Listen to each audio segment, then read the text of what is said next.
Bonjour, la fée Gaëlle souhaite que je te raconte l'histoire « Il y a un dinosaure dans mon cartable » de Quentin Grébon. Moi, j'ai un dinosaure, pas un jouet, non, un vrai dinosaure. Il est encore si petit qu'il tient dans ma poche. Oups, il n'est déjà plus si petit mon dinosaure. Il a fait une grosse bêtise. Il a mis ma chambre sans dessus-dessous et a dévoré ma peluche préférée. Je ne peux plus le laisser seul à la maison. Pour l'emmener à l'école, je l'ai caché dans mon cartable. Catastrophe! Ce petit seau a tellement gigoté qu'il a renversé le pot de peinture. L'institutrice n'a rien voulu entendre et elle m'a punie. Rien ne va plus. Mon dinosaure a tiré les tresses d'une petite fille à la fête foraine. C'est vrai qu'elle m'avait tiré la langue, mais c'est pas une raison. J'ai été dire à la petite fille que ce n'était pas de ma faute, que c'était mon dinosaure qui... Elle non plus ne m'a pas cru. Mon dinosaure a encore grandi et ses dents aussi. Il a voulu qu'on fasse une bataille de coussins. On a fait les petits fous et on a bien ri. Quand maman est entrée dans ma chambre, les plumes volaient partout. Elle n'a pas vu que c'est mon dinosaure qui a encore une fois exagéré. Et elle m'a grondé. Mon dinosaure est devenu aussi grand que moi. Il a voulu poser avec nous sur la photo de classe.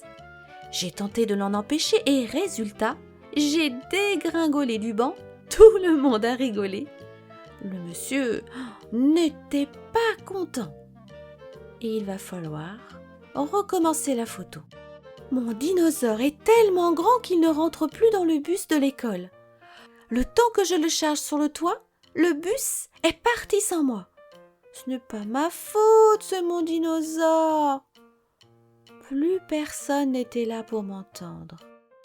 Mon dinosaure est énorme. Il doit désormais dormir dans le jardin.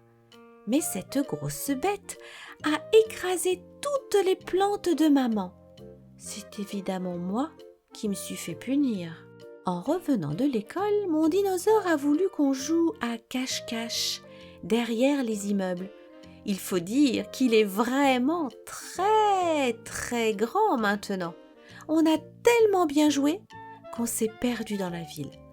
Je n'ai pas eu le temps d'expliquer que c'est mon dinosaure. Maman a rouspété. Assez! J'ai décidé de tout dire à maman. Ça ne peut plus durer. Maman, j'ai un dinosaure. Il est très grand et il fait beaucoup de bêtises. C'est bizarre. On dirait qu'elle ne me croit pas. Elle pense que c'est moi qui ai fait tout ça. C'est sûr. Alors, j'ai eu une solide explication avec mon dinosaure. Ça suffit maintenant. Tu dois faire attention où tu mets tes grandes pattes. Me promettre d'être sage et de faire tout petit. Je crois qu'il a compris. Oh non! Mon dinosaure m'avait promis d'être sage. Mais en regardant par la fenêtre, je vois que ce gros gourmand a croqué la lune. Avant, elle était ronde, j'en suis certain. Mon histoire est terminée. Merci la fée Gaëlle pour ce beau choix. Et à très vite pour de nouvelles histoires avec la fée Gaëlle. Namasté.